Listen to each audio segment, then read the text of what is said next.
है और मैं आज पूरे दावे के साथ कहता हूं जो महात्मा गांधी ने कहा था, Indian Christians are rice Christians.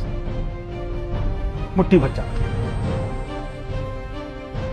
99% ईसाई वो हैं जिनके पूर्वज हिंदू थे। मैं आज दावे के साथ कहता हूं, वो वनवासी जो जंगल में रहने वाले थे, वो मेरे शेड्यूल कास्ट भाई जो दलित बस्तियों के अंदर रहने वाले थे, या मेरे गांव के लोग जो अनपढ़ थे, वो बाइबल को समझकर चर्च में गए हों और ईसाई बने हों, ऐसा एक भी उदाहरण नहीं है। ये मैंने चैलेंज पिछले 20 सालों से दे रहा हूं, एक भी नहीं। बात को लेकर मैं सोच रहा था कि बहुत सारे हमारे हिंदू भाई बहन जो हैं हमारे YouTube और Facebook कमेंट सेक्शन में आकर हमेशा एक बात को कहते हैं कि क्रिश्चियंस समोसा देकर और राइस बैग देकर कन्वर्ट करते हैं। मैंने बोला यार एक इंटरेस्टिंग बात है, चलिए इतने सारे लोग कह रहे हैं तो इसके ऊपर थोड़ा सा रिसर्च करना बहुत ज़रूरी है।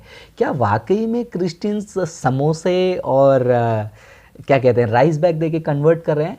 और हिंदुओं का हमेशा ये भी एक्यूजेशन होता है कि क्रिश्चियंस देखिए उस ज़माने में ज़्यादातर दलित, लोअर कास्ट और जो बीमार रहते थे उन्हीं को जाकर कन्वर्ट करते थे, उन्हीं को बहला फुसलाकर जो है क्रिश्चियनिटी में लेकर आते थे। तो मैंने सोचा कि चलो यार थोड़ा सा इतिहास को हम पढ़ लेते हैं, बैकग्राउंड में जाके देखते हैं इतिहास में वाकई में भारत का परिस्थिति क्या था उस टाइम पे।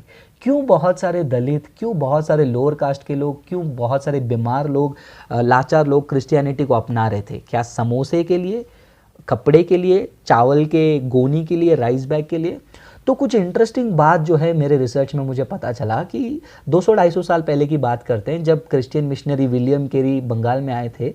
उन्होंने एक बात को देखा कि जिनको कुष्ठ रोग हुआ था, लेप्रेसी एक बीमारी आप जानते हैं ना, कुष्ठ रोग होता है लेप्रेसी, वो कुष्ठ रोगियों को जो है भारत में एक ऐसे घृणित नज़र से देखा जाता था कि उनके ऊपर कुछ तो बड़ा पाप है जिसके वजह से उनको जो है कुष्ठ रोग आया है।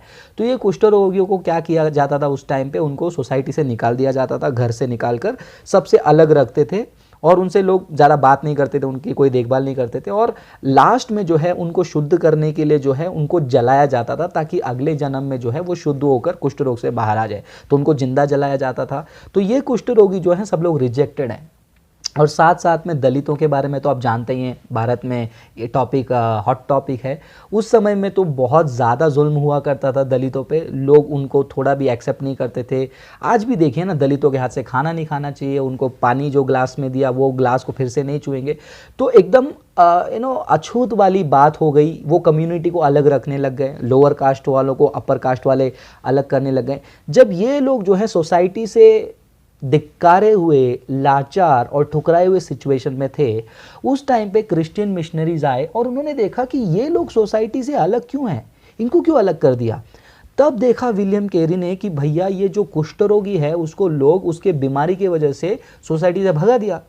अब विलियम कैरी जो है दिल के बड़े हैं और उनको अच्छा नहीं लगा कि उनके नज़र के सामने एक व्यक्ति ऐसा है, बीमार है, लाचार है, उसको कोई दवाई वगैरह नहीं दे रहा, खाना वगैरह नहीं दे रहा। तो उस टाइम पे जो है मिशनरीज जो हैं लोगों के ऊपर दया करके उनको खाना खिलाने लगे, उनको कपड़ा पहनाने लगे।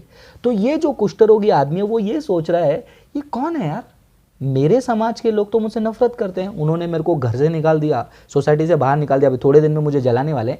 ये कौन लोग हैं? ये तो हमारे समाज के नहीं लगते हैं, इनको क्यों हमारे ऊपर प्यार आ रहा है? क्या है इनके दिमाग में, क्या है इनके दिल में? तो ये जो कुष्ठ रोगी का ग्रुप ऐसा सोचने लगा। अब दलितों की बात करते हैं, दलितों को सब लोग ने इग्नोर कर दिया, सब लोग ने रिजेक्ट कर दिया उस टाइम पे मिशनरीज आकर उनसे बात कर रहे हैं और उनसे गले मिल रहे हैं, उनके साथ खाना खा रहे हैं, उनको कपड़े दे रहे हैं, उनको प्रॉब्लम सॉल्व कर रहे हैं, उनके बच्चों को पढ़ा रहे हैं। अब ये दलित और लोअर कास्ट वाले भी सोच रहे हैं कि भैया हमारा समाज हमसे इतना नफरत करता है, ये दूसरे समुदाय के लोग ये क्या इतना प्यार दिखा रहे हैं। जब इनके अंदर ये सवाल खड़ा हुआ, दलितों में, लोअर कास्ट में और ऐसे कुष्ठ रोगी जो समाज से ठुकराए गए लोगों के दिल में एक सवाल आया, तो उन्होंने क्रिश्चियन मिशनरीज को देखकर पूछा कि भैया आप लोग क्यों हमसे प्यार करते हो? तब क्रिश्चियन मिशनरीज ने उनको बताया कि हम यीशु के फॉलोअर्स हैं। तो उन्होंने पूछा यीशु कौन है? तो इन्होंने बताया कि यीशु जो है ये संसार का खुदा है जो आपसे प्यार करता है। आप कोई भी परिस्थिति में हो, आप गरीब हो, आप लाचार हो, बीमार हो, दलित हो, नीच जाति हो, ऊंचे जाति हो, यीशु आप सबसे प्यार करता है।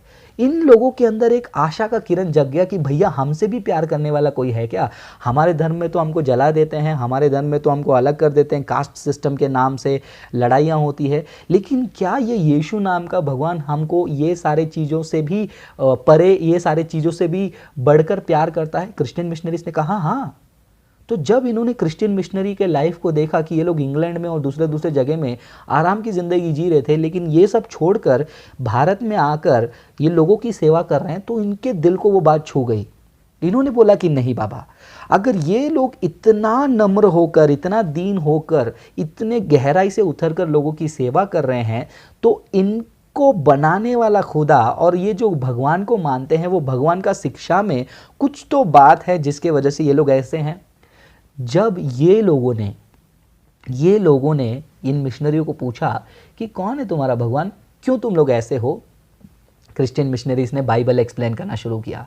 जैसे जैसे बाइबल की शिक्षाएं सुनते गए ये सारे धिक्कारे हुए लोग, सारे संसार से रिजेक्टेड लोग, उनके अंदर एक बात आई कि नहीं, ये भगवान सच हो सकता है और ये ग्रुप के साथ मैं जुड़ना चाहता हूँ, ये लोगों के साथ रहना चाहता हूँ, क्योंकि ये लोग मुझसे नफरत नहीं करते हैं मेरे स्टेटस के ऊपर, मेरे लुक्स के ऊपर, मेरे फाइनेंशियल स्टेटस के ऊपर, मेरे बीमारी के ऊपर। ये लोग दोष नहीं लगाते, न्याय नहीं लगाते, ये लोग गले मिल रहे हैं, मेरे से प्यार कर रहे हैं, मेरे से बात कर रहे हैं। और उनका खुदा, माय गॉड, उनका खुदा ने जो है हमारे पाप के लिए वो मर गया। हम तो सुन रहे थे कि भगवान जो है उनको मारता है, इनको मारता है, लेकिन भगवान मेरे लिए मरा, इतना बड़ा प्यार कौन कर सकता है। जब ये बात ये सारे लोगों के दिमाग में आया, उन्होंने कहा कि नहीं नहीं, ये धर्म मुझे चाहिए और ये लोग मुझे चाहिए। इस प्रकार दलित हो या फिर वो जो लाचार लोग थे उस टाइम पे, वो लोग क्रिश्चियनिटी में कन्वर्ट हो गए।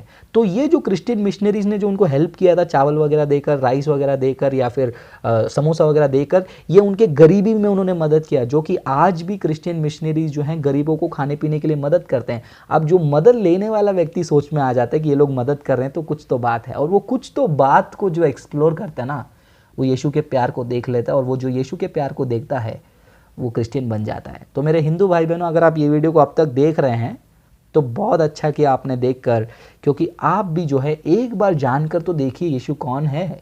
एक बार आप एक सच्चे क्रिश्चियन के साथ टाइम स्पेंड करके तो देखिए। वो क्रिश्चियन नहीं जो क्रिश्चियन नाम रखता है, शराब पीता है।